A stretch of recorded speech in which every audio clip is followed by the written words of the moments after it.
Quarta-feira é dia de Capital Sustentável com o nosso notável especialista em sustentabilidade, Carlo Pereira. Hoje, para falarmos sobre a aprovação na Câmara dos Deputados da medida provisória que cria licença ambiental especial. O texto vai agora para o Senado e pode mudar a lógica do licenciamento ambiental no Brasil. Carlo, boa noite, sempre muito bom conversar com você.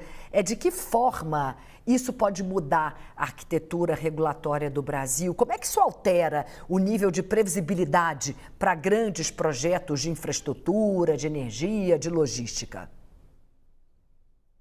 Oi, Cris, boa noite a todos aqui os telespectadores.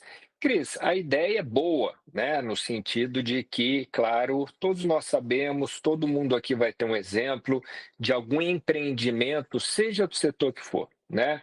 Pode ser no agro, pode ser na mineração, pode ser em infraestrutura, daqueles projetos que estão parados há muitos e muitos anos, tá? E muitas vezes projetos que não têm lá essa complexidade tão grande. Então, a gente pensar em um licenciamento especial para aqueles projetos que são considerados estratégicos, isso pode ser muito interessante, né?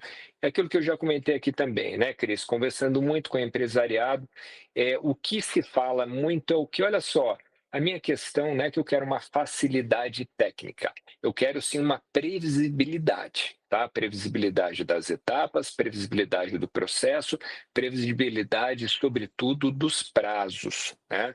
Então, o que a lei ela vem a trazer é isso, né? Traz ali quais são os processos e mostra ali também um prazo máximo de 12 meses para os projetos. Então, isso pode ser interessante. Pois é, puxando esse gancho do prazo de até 12 meses para empreendimentos de grande impacto, isso cria um ambiente de aceleração ou um risco de judicialização? Esse é o grande problema. Aí que são as letras pequenas, né, Cris? Então, eu contei a história do que pode ser positivo inicialmente, né? Mas a gente tem que falar do mundo real, né?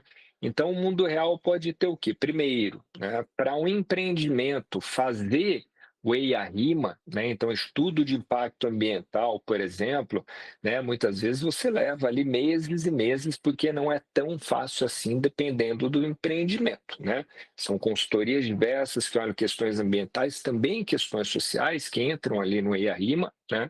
Então tem um grau de complexidade. Eu conduzi esse tipo de processo várias vezes, então eu falo isso com muita clareza, né? Então, e tem esse prazo, por exemplo, de 90 dias para os empreendedores apresentarem então os documentos, né? E mesmo as respostas de que isso muitas vezes não é factível, tá? E mesmo se aprovado, né, se você consegue licença, hoje, ainda hoje, conversava com um empreendedor de mineração e ele teve, então, a sua licença de instalação revogada, né? Então, olha só, esse tipo de coisa abre um espaço para judicialização muito grande, né? Porque vai deixar muita gente insatisfeito com o processo como ele foi, né? Fala assim, não, mas está ali a lei, né? Conduziu a lei, conduziu o processo de maneira adequada, veio a licença e está dado. Não é assim. Como esse, acabei de contar um exemplo, então, de uma mineradora que teve ali, então, a sua licença de instalação revogada. Isso é ruim para todo mundo, né? Então, de novo, os empreendedores, eles não precisam necessariamente de facilidade, eles precisam de previsibilidade e processos claros, com prazos claros. A extensão da licença ambiental especial para rodovias estratégicas, aí como exemplo a BR-319, altera a percepção internacional sobre o Brasil? O país corre o risco, Carlo, de tensionar negociações com a Europa e bancos multilaterais, justamente no momento em que a gente quer atrair capital para reindustrialização, para energia, para minerais críticos? Cris, tem ali um jogo de narrativas, né, muito grande.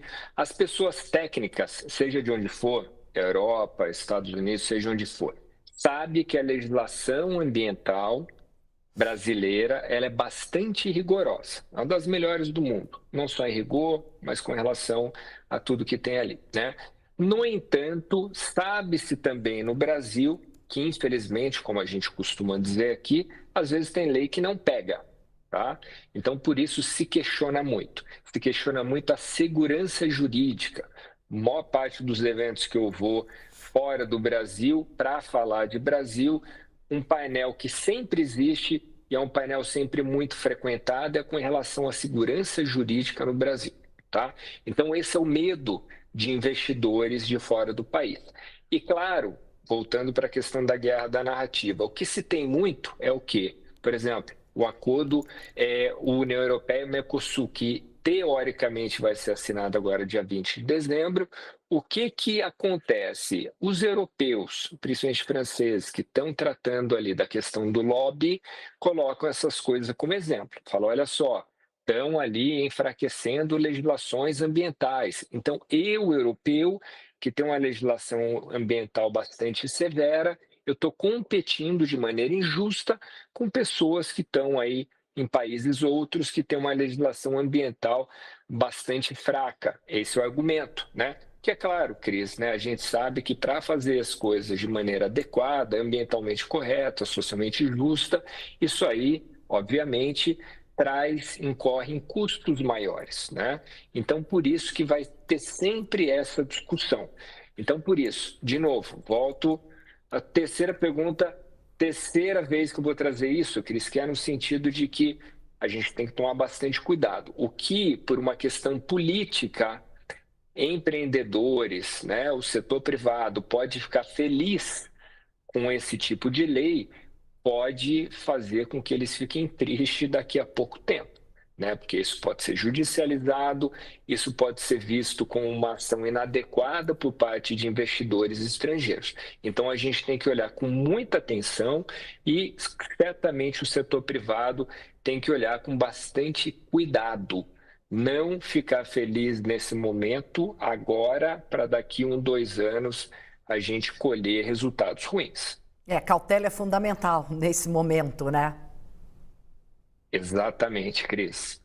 Carlos, muito obrigada. Sempre bom conversar com você. Até semana que vem. Obrigado, Cris. Boa noite. Boa noite.